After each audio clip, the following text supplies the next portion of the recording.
Good morning students, જય સ્વામિનારાયણ. આજે આપણે દાખલા નંબર 16 લેશું. એમાં પણ દાખલ કરેલ એકમો શોધવાના હોય, એટલે કે સ્ટાર્ટથી જ શોધવાનું હોય એવો સમ લઉં છું. એક વસ્તુ 3 જુદી જુદી પ્રક્રિયા ABC માંથી પસાર થાય છે અને ત્યારબાદ તેના તૈયાર માલના સ્ટોક ખાતે લઈ જવામાં આવે છે. પ્રક્રિયાની વિગતો નીચે મુજબ છે. પ્રક્રિયા A, પ્રક્રિયા B અને પ્રક્રિયા Cની ઇન્ફોર્મેશન આપેલી છે. દાખલ કરેલી એકમો 10 એકમોના 250 લેખે ક્વેશ્ચન માર્ક જે શોધવાનું છે. ક્લિયર? બીજું છે સામાન્ય બગાડ. દાખલ કરેલ એકમની ટકાવારી આપી છે 1.5%, 8% અને 10%. બગાડની ઉપજ આપેલી છે દર 10 એકમોની. યાદ રાખજો, દર એકમ દીઠ નથી આપી, દર 10 એકમોની આપેલી છે. પછી કીધું છે અસામાન્ય બગાડના એકમો.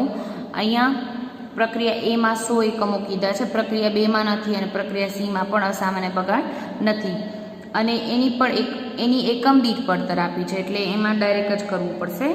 પછી અસામાન્ય વધારાના એકમો આપેલા છે, એકમ દીઠ પડતર. પાછું આ પણ એકમ દીઠ પડતર છે, એટલે યાદ રાખજો, આમાં એકમ દીઠ પડતર છે એટલે ડાયરેક્ટ ગુણાકાર કરી શકશો. હવે પહેલી પ્રક્રિયામાં આપણો અસામાન્ય બગાડ છે, દેટ મીન્સ અસામાન્ય વધારો તો ન જ હોય. બીજી પ્રક્રિયામાં નથી લખ્યું છે, એનો મિનિંગ શું? પ્રક્રિયા B માં અસામાન્ય બગાડ પણ નથી અને અસામાન્ય વધારો પણ નથી. જેટલું સામાન્ય ઉત્પાદન થવું જોઈએ એટલું જ થયું છે. અને પ્રક્રિયા C માં અસામાન્ય વધારો છે, એટલે કે પ્રક્રિયા A માં અસામાન્ય બગાડ છે, પ્રક્રિયા B માં અસામાન્ય બગાડ કે વધારો બંને નથી અને પ્રક્રિયા C માં અસામાન્ય વધારો છે. પછી કીધું છે સામાન્ય ઉત્પાદનની એકમ દીઠ પડતર પહેલામાં નથી આપી. ગયા સમમાં આપણે E આપી દીધું હતું, અહીંયા તો એ નથી આપ્યું. અને બીજામાં 75 રૂપિયા કીધી છે અને ત્રીજામાં વળી ડેશ આપ્યું છે. અને છેલ્લે કીધું છે ખરેખર ઉત્પાદન દાખલ કરેલ એકમોના ટકાવારી આપેલી છે. દાખલ કરેલ એકમોની ટકાવારી.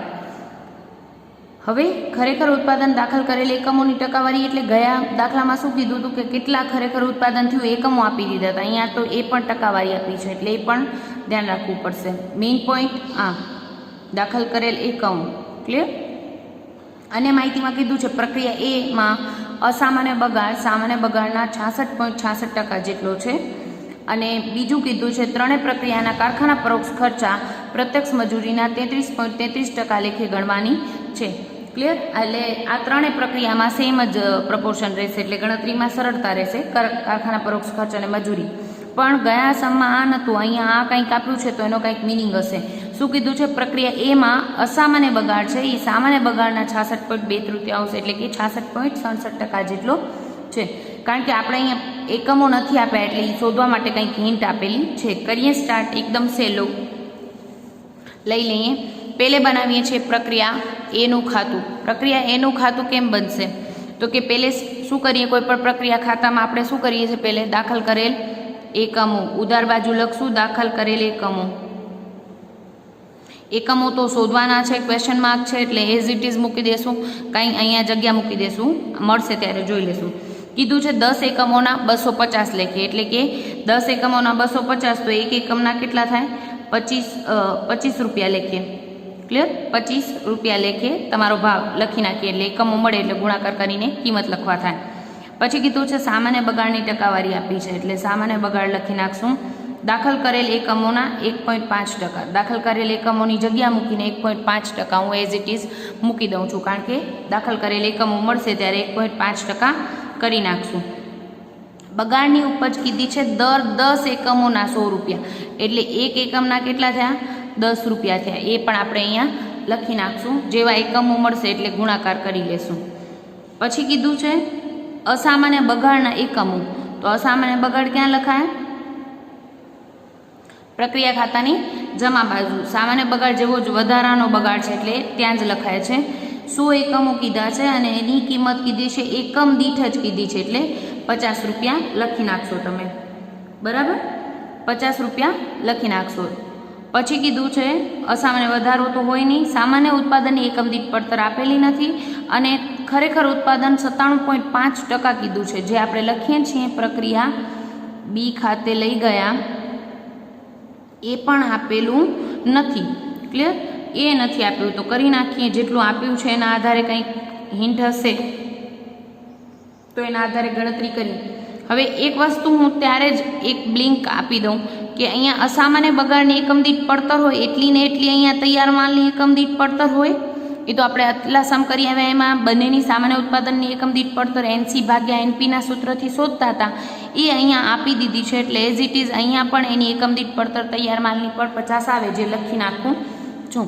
પણ હવે ગયા સમમાં શું હતું, અહીંયા એકમો આપેલા હતા તૈયાર માલના એકમો, જે આમાં નથી આપ્યા. 97.5% કીધું છે. પણ અન્ય માહિતીમાં એક લાઈન આપેલી છે જે તમારા સમની હિન્ટ છે. પ્રક્રિયા એમાં અસામાન્ય બગાડ સામાન્ય બગાડના 66.67% જેટલો છે. એટલે એમ કહી શકું હું કે જ્યારે સામાન્ય બગાડ 100 હોય ધારો કે, તો એના 66.67% જેટલો અસામાન્ય બગાડ છે. તો અસામાન્ય બગાડ કેટલો થાય, તો પછી 100ના 66 કોઈ કેટલા બી ટકા કરો તો એટલા જ આવે, 66.67%. એટલે કેટલો થાય તો અસામાન્ય બગાડ 66.67. ક્લિયર. અને આપણે અહીંયા શું આપી દીધું છે, અસામાન્ય બગાડ નથી આપ્યું, સામાન્ય બગાડ નથી આપ્યું, પણ અસામાન્ય બગાડ આપી દીધું છે. તો એના આધારે આપણે શું શોધી શકશું, સામાન્ય બગાડ શોધી શકશું. આપણે કીધું છે પ્રક્રિયા એમાં અસામાન્ય બગાડ એ સામાન્ય બગાડના 66.67% જેટલો છે. તો ધારો કે સામાન્ય બગાડ 100 હોય તો અસામાન્ય બગાડ એના 66.67%, એટલે 66.67 થાય. હવે એ ઓલરેડી આપી દીધો છે અસામાન્ય બગાડ, એટલે એના આધારે હું સામાન્ય બગાડ શોધી શકું. તો શોધી નાખીએ સામાન્ય બગાડ. સામાન્ય બગાડ કેમ શોધાશે, તો કે જ્યારે અસામાન્ય બગાડ 66.67 હોય ત્યારે સામાન્ય બગાડ કેટલો છે, 100 હોય. તો અત્યારે અસામાન્ય બગાડ કેટલો છે, પ્રક્રિયા એમાં 100 આપેલો છે, ત્યારે સામાન્ય બગાડ કેટલો. એટલે તમને મળશે 100 ગુણ્યા 100 ભાગ્યા 66.66 છેક સુધી કરશો, જેથી એક્ઝેક્ટમાં આન્સર આવી શકે. તમારો આન્સર આવશે 150 એકમો. છેક સુધી લેજો, પોઈન્ટ છે એ, એટલે એક્ઝેક્ટમાં આન્સર આવે. અથવા તો 149.9999 આવશે, એટલે આપણે એને રાઉન્ડ ઓફ કરીને કેટલા લેશું, 150 એકમો. શું મળ્યું આપણે, સામાન્ય બગાડના એકમો મૂકી દઈએ, જે મળી જાય એ મૂકી દઈએ. તો કે સામાન્ય બગાડના એકમો મળ્યા 150. હવે આપણે ખબર છે શું કીધું હતું દાખલામાં, સામાન્ય બગાડ દાખલ કરેલ એકમોના 1.5% છે. તો હવે આ સામાન્ય બગાડ મળી ગયો, તો એના આધારે દાખલ કરેલ એકમો મને મળી જાય. તો કે ત્રિપદી માંડીને શોધી લઈએ. જ્યારે ગણતરી બતાવીએ છીએ દાખલ કરેલ એકમોની, તો કે સામાન્ય બગાડ જ્યારે 1.5 હોય ત્યારે દાખલ કરેલ એકમ કેટલા હોય, 100. કારણ કે આપણે કીધું છે દાખલ કરેલ એકમના 1.5% સામાન્ય બગાડ છે. એનો મતલબ શું થાય, ટકાવારી 100 ઉપર હોય, એટલે સામાન્ય બગાડ 1.5 હોય ત્યારે દાખલ કરેલ એકમ 100 હોય. તો અત્યારે સામાન્ય બગાડ આપણે મળ્યો 150. તો દાખલ કરેલ એકમો કેટલા તમે શોધશો, એટલે તમને મળશે 150 ગુણ્યા 100 ભાગ્યા 1.5, એટલે તમને મળી જશે 10,000 એકમો.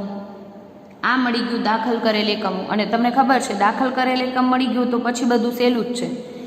ક્લિયર.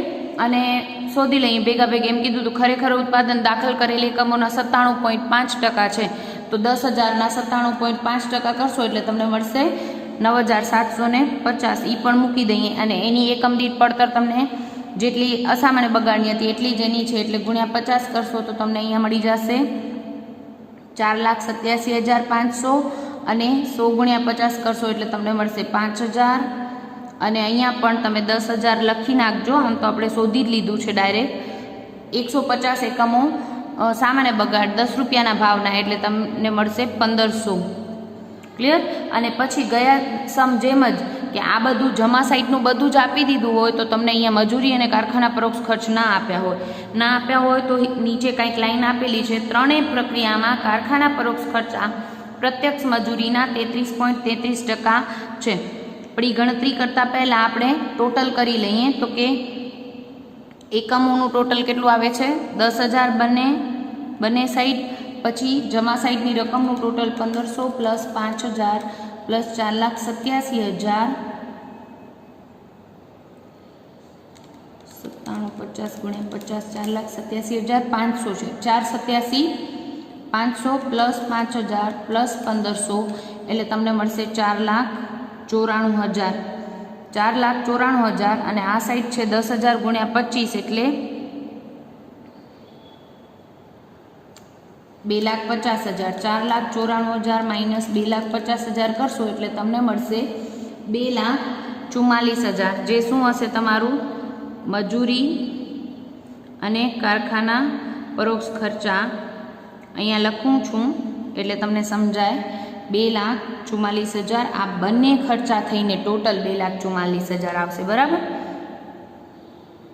પણ આ બંને ખર્ચા કેટલા, મજૂરી કેટલી અને કારખાના પરોક્ષ ખર્ચા કેટલા એ શોધવા માટે કીધું છે કે ત્રણેય પ્રક્રિયામાં કારખાના પરોક્ષ ખર્ચા મજૂરીના 33.33% છે. એટલે મજૂરી જો ધારો કે 100 હોય તો કારખાના પરોક્ષ ખર્ચા કેટલા થાય 33.33. તો કુલ ખર્ચ બંનેનો થઈને કેટલો આવે 133.33 આવે. બરાબર. હવે મજૂરી અને કારખાના પરોક્ષ ખર્ચા ત્રિપદી માંડીએ તો આપણે એમ કહી શકીએ કુલ ખર્ચ 133.33 હોય ત્યારે મજૂરી છે આપણી 100 તો કુલ ખર્ચ આવ્યો છે 2,44,000. ત્યારે મજૂરી કેટલી અને કારખાના પરોક્ષ ખર્ચાની ત્રિપદી માંડશો તમે 133.33 કુલ ખર્ચ હોય ત્યારે કારખાના પરોક્ષ ખર્ચા છે 33.33. તો કુલ ખર્ચ છે 2,44,000 ત્યારે કારખાના પરોક્ષ ખર્ચ કેટલો શોધી લઈએ. મજૂરી અને કારખાના પરોક્ષ ખર્ચ.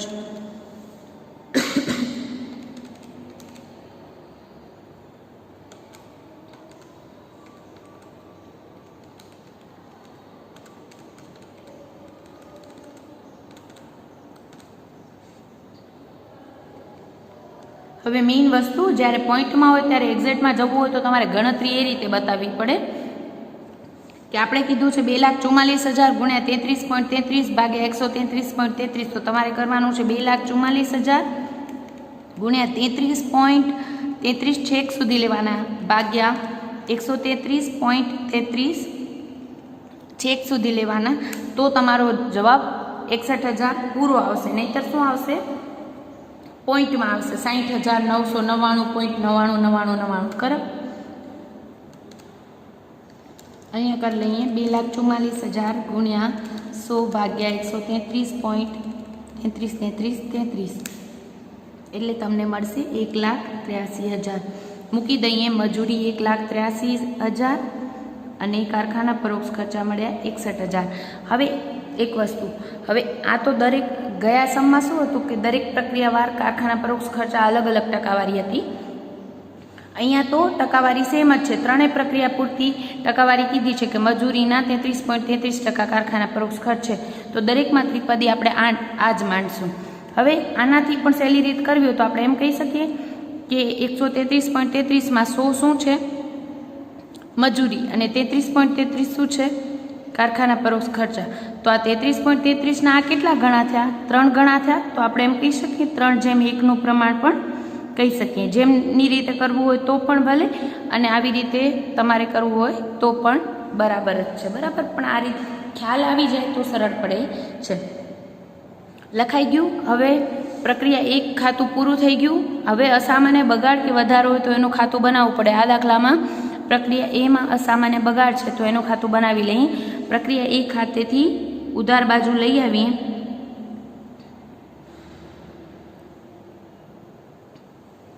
સો એકમો 5,000ની કિંમતના અને જમા સાઈડ શું કરશું રોકડ ખાતે ઉપજ. કારણ કે જેમ સામાન્ય બગાડ વેચીએ એમ અસામાન્ય બગાડના એકમો પણ 100 એકમો આપણે વેચશું. કયા ભાવે તો કે સામાન્ય બગાડની જે ઉપજ કિંમત હોય એ જ ભાવ આપણે આ એક ટાઈપનો બગાડ જ છે વધારાનો બગાડ એટલે એ જ ભાવે 10ના ભાવે આપણે વેચશું એટલે 1,000 એના ઉપજશે. કરીએ ટોટલ બંને સાઈડનું તો 100 એકમો અને અહીંયાનું ટોટલ છે 5,000. જમા સાઈડ 4,000 ખૂટશે જ. અસામાન્ય બગાડમાં જમા સાઈડ જ ખૂટશે ને જેને આપણે શું કહીશું ખોટ લઈ જશું નફા નુકસાન ખાતે ખોટ. ક્લિયર. હવે આવી જઈએ પ્રક્રિયા બીમાં. સાવ સરળ એક પહેલી પ્રક્રિયા આવડી ગઈ આવા સમમાં, કારણ કે સ્ટાર્ટ નથી આપેલું હતું એટલે દાખલ કરેલ એકમો શોધતા આવડી ગયા. તો પછીનો સ્ટેપ તો સાવ સિમ્પલ જ છે. ક્લિયર? આવી જઈએ પ્રક્રિયા બીમાં. આપણે શું કરશું? પ્રક્રિયા બી ખાતે લઈ ગયા લખ્યા હતા એ લઈ આવશું પ્રક્રિયા એક ખાતેથી લાવ્યા. પ્રક્રિયા બીમાં જે પ્રક્રિયા એમાં જમા સાઈડ છે, પ્રક્રિયા બીમાં શું આવે એના પછીની પ્રોસેસમાં ઉધાર બાજુ આવશે. એટલે અહીંયા લખશું પ્રક્રિયા એ ખાતેથી લાવ્યા કેટલા? તો કે 9750 એકમો, 9750 50ના ભાવના, એટલે કુલ કિંમત મળી હતી 4,87,500. ક્લિયર? પછી સેમ વસ્તુ જે આપેલું છે એ મૂકતા જઈએ. સામાન્ય બગાડ કીધું છે અહીંયા તમને 8%, દાખલ કરેલ એકમોના 8%. તો આપણે શું કરશું? 9750ના 8%,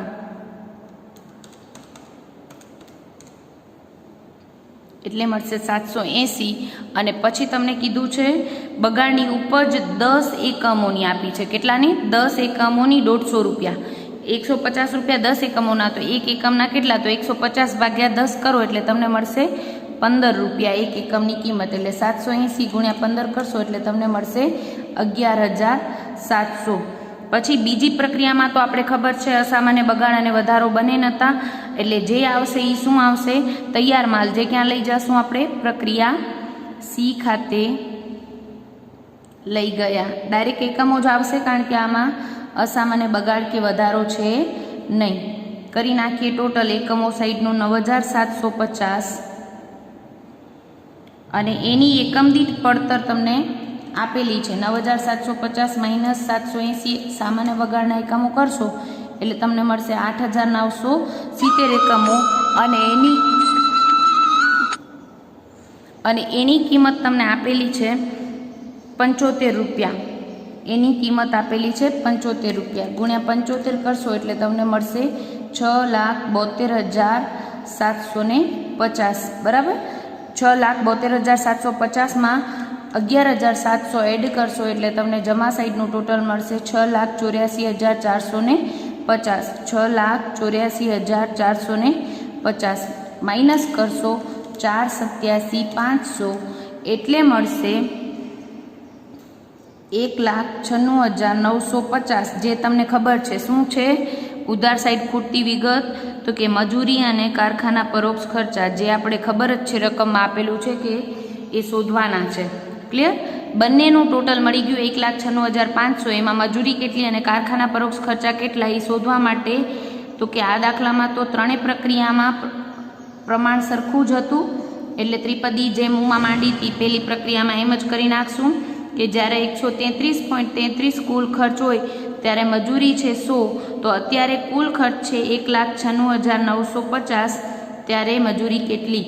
અને કારખાના પરોક્ષ ખર્ચાની તમારી ત્રિપદી આવશે કે કુલ ખર્ચ 133.33 હોય ત્યારે કારખાના પરોક્ષ ખર્ચ 33.33 છે, તો કુલ ખર્ચ અત્યારે છે 1,96,950, ત્યારે તમારી કારખાના પરોક્ષ ખર્ચ કેટલો? એટલે તમને મળશે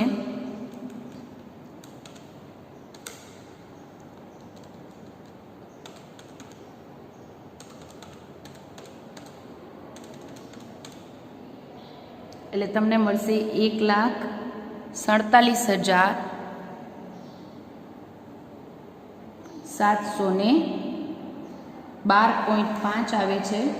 એટલે તમે કરશો 1,47,713 અને કારખાના પરોક્ષ ખર્ચ આવશે તમારા 49,237. ક્લિયર? 37.5 પણ અહીંયા રાઉન્ડ ઓફ કર્યું છે એટલે બંનેનું ટોટલ થઈને તો 1,96,950 થવું જોઈએ. લખી નાખીએ મજૂરી 1,47,713 અને પરોક્ષ ખર્ચા છે 49,237. ક્લિયર? હવે આમાં તો અસામાન્ય બગાડ કે વધારો નથી એટલે એનું ખાતું બનાવવાનું નથી. આવી જઈએ પ્રક્રિયા સી પર. પ્રક્રિયા સીમાં શું કરશું? પ્રક્રિયા બીનો તૈયાર માલ લાવશું એટલે ઉધાર બાજુ લખશું પ્રક્રિયા બી ખાતેથી લાવ્યા 8,970 એકમો 6,72,750ની કિંમતે. પછી અહીંયા લખી જ નાખશું મજૂરી અને કારખાના પરોક્ષ ખર્ચા જે આપણે શોધવાના છે. ક્લિયર. જમા સાઈડ લખશું સામાન્ય બગાડ. અહીંયા કીધું છે ત્રીજી પ્રક્રિયામાં પ્રક્રિયા સીમાં દાખલ કરેલ એકમોના 10%, તો દાખલ કરેલ એકમો છે 8,970ના 10% કરીએ એટલે તમને મળે 897 એકમો, અને એની બગાડની ઉપજ કિંમત કીધી છે દર 10 એકમોના 500 લેખે, એટલે એક એકમના કેટલા થાય 50 રૂપિયા. એટલે તમે કરશો 897 ગુણ્યા 50 તો તમને મળશે 44,850. ક્લિયર. હવે પ્રક્રિયા સીમાં એમ કીધું છે અસામાન્ય વધારો છે અને 60 એકમો આપેલો છે, તો અસામાન્ય વધારો ક્યાં લખાય?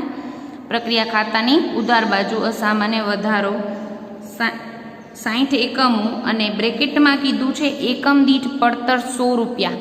60 એકમો અને એકમ દીઠ પડતર એક એકમની જ કીધી છે એટલે 100 રૂપિયા ડાયરેક્ટ મલ્ટીપ્લાય કરશો એટલે તમને મળશે 6,000. ક્લિયર. આટલી ઇન્ફોર્મેશન છે. તૈયાર માલના એકમો નથી કીધા, પણ સામે આ બંને સામાન્ય બગાડ અને અસામાન્ય વધારો અને દાખલ કરેલ એકમો છે, એટલે જે બચશે એ શું આવશે? તૈયાર માલ.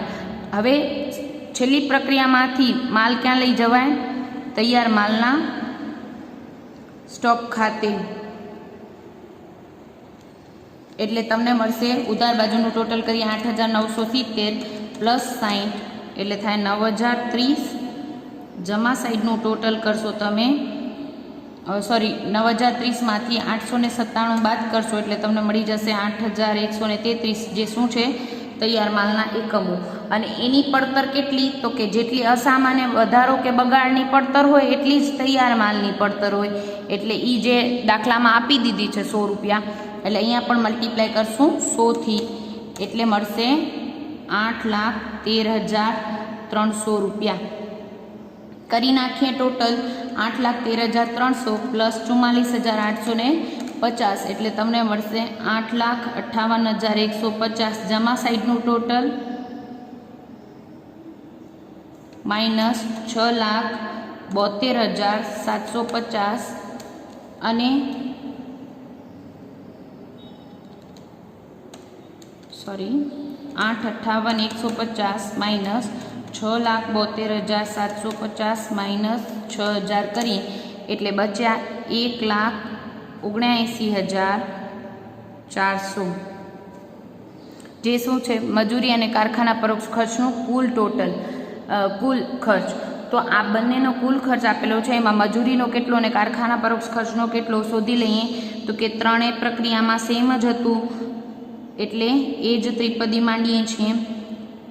કુલ ખર્ચ 133.33 હોય ત્યારે મજૂરી છે 100, તો કુલ ખર્ચ અત્યારે છે 1,79,400, ત્યારે મજૂરી કેટલી? અને કારખાના પરોક્ષ ખર્ચમાં શું થશે? જ્યારે કુલ ખર્ચ 133.33 હોય ત્યારે કારખાના પરોક્ષ ખર્ચ હતો 33.33, તો કુલ ખર્ચ છે અત્યારે 1,79,400, ત્યારે કેટલી? એટલે તમને મળશે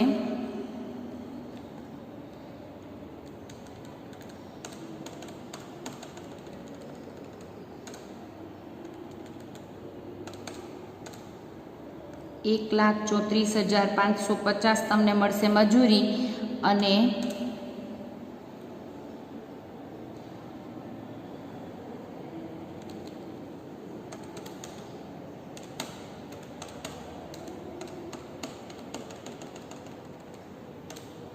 $1,34,550 મજૂરી મળશે, અને 1,44,850 તમને મળશે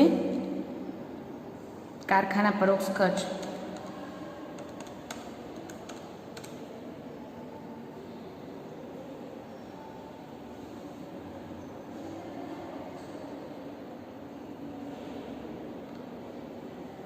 લખી નાખીએ 1,34,550 અને 44,850. પ્રક્રિયા સીનું ખાતું પણ બની ગયું. હવે બનાવવાનું છે ખાલી અસામાન્ય વધારો આવ્યો છે એટલે અસામાન્ય વધારાનું ખાતું. ક્રોસ એન્ટ્રી કરી નાખીએ. પ્રક્રિયા ખાતામાં ઉધાર બાજુ છે અસામાન્ય વધારો એટલે અસામાન્ય વધારાના ખાતામાં જમા સાઈડ લખશું આપણે પ્રક્રિયા સી ખાતેથી લાવ્યા 60 એકમો 6000ના ભાવના. અને આ શું છે? અસામાન્ય વધારો એટલે બગાડનો ઘટાડો છે. સામાન્ય બગાડ પણ ઘટી ગયો એટલે એને આપણે અહીંયા શું લખીએ છીએ? સામાન્ય બગાડની ઓછી ઉપજ. અને એના ભાવ શું? તો કે સામાન્ય બગાડના જેટલા હોય, સી પ્રક્રિયામાં 50 રૂપિયા ભાવ છે તો એટલા જ આવશે 50 રૂપિયા. જે તે પ્રક્રિયામાં નું અસામાન્ય વધારો કે બગાડનું ખાતું હોય તો એ પ્રક્રિયામાં સામાન્ય બગાડના એકમોની જે વેચાણ કિંમત હોય એ જ લેવી, એ ભૂલ ન કરતા. અહીંયા પ્રક્રિયા સીમાં 50 રૂપિયા છે એટલે આપણે અહીંયા લેશું 50 રૂપિયા એટલે તમને મળશે 3000. કરી નાખીએ ટોટલ એકમો 60 અને કુલ થાય છે અહીંયા 6000. 3000 રૂપિયા ખૂટશે ઉધાર બાજુ. અસામાન્ય વધારામાં ઉધાર બાજુ જ ખૂટે. શું કામ? તો કે એ નફો મળે. અસામાન્ય વધારો એટલે એક જાતનો ફાયદો છે, કારણ કે બગાડ ઘટી ગયો એટલે જે નફો મળે એ આપણે ક્યાં લઈ જઈએ છીએ? નફા નુકસાન ખાતે.